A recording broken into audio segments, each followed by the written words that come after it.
Hi, welcome back. We're up to Lecture 7, Segment 3.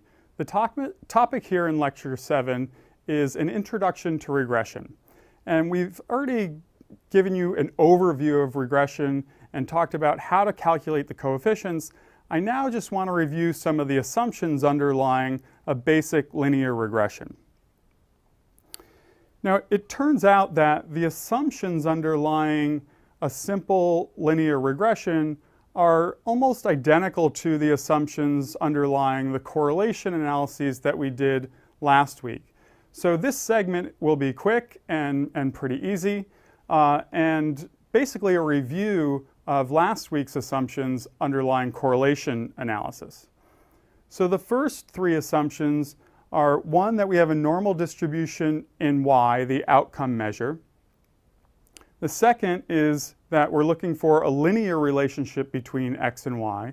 Again, later in the course, we'll deal with nonlinear relationships, and there are certainly ways to handle that, but for now, as we're starting out, we're just going to deal with normal distributions and linear relationships. And then again, remember, we have this assumption of homoskedasticity, which I'll show you again in the scatter plots.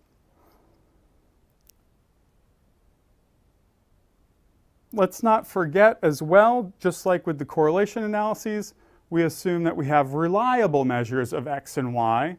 Remember, if we don't have reliability in x and y, if they don't correlate with themselves, then they can't correlate with anything else. So we need to have reliable measures. We need to have valid measures for our arguments to make any sense. And we need to have random and representative samples. But I covered all of that in the context of correlation. So let me go back to these first three. Normal distribution in y, the linear relationship, and homoskedasticity. When we covered these in the context of correlation analysis, all we did was basically eyeball histograms and scatter plots. We looked at the histograms for normal distributions. We looked at the scatter plots for relatively linear relationships. But we can do better than that. We can actually do some statistical analyses to evaluate these assumptions. And the way to do that is to save the residuals from a regression analysis and then start to investigate those residuals. And this is a really important exercise that we'll do over and over again, especially as we go into multiple regression. So I'm going to bring back this classic example of Anscombe's quartet because it's just such a pretty and elegant example.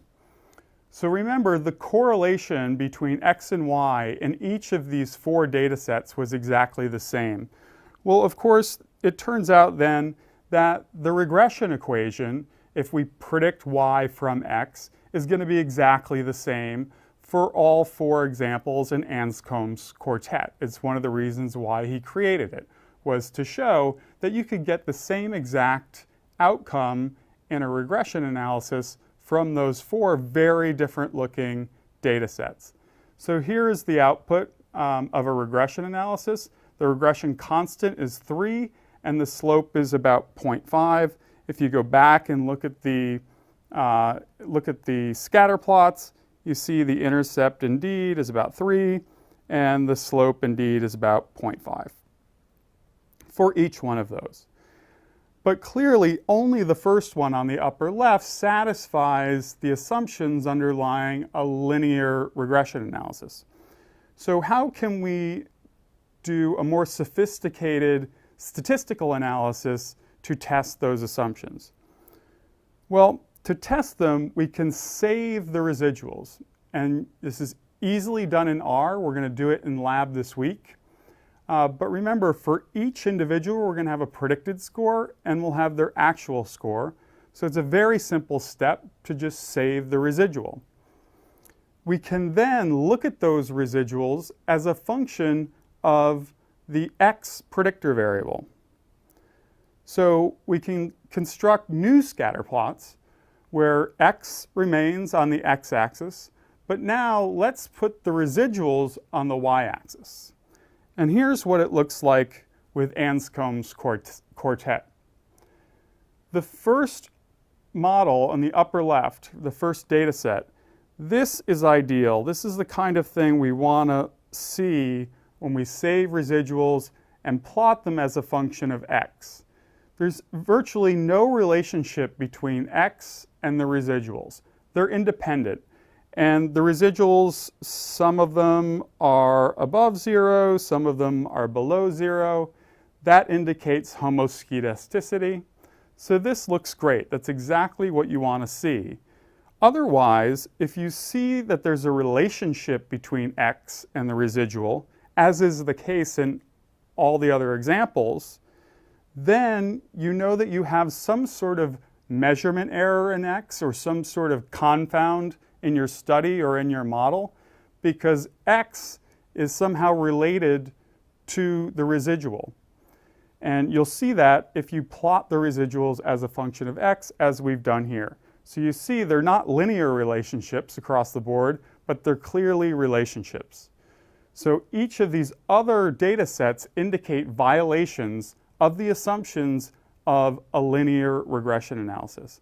It's only this first one that satisfies the assumptions because the residuals are not a function of x. So if I took the correlation in this, it would most likely be right about 0, flat line.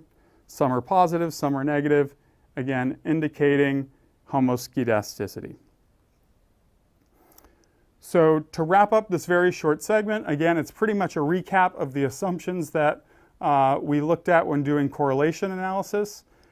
Most importantly, normal distribution in y, linear relationship between x and y, homoskedasticity, and the best way, most sophisticated way to test those assumptions, see if we violated them, is to run the regression analysis, save the residuals, and then start to examine the residuals as we did here, for example, plotting them as a function of your predictors, in this case, just the one x variable.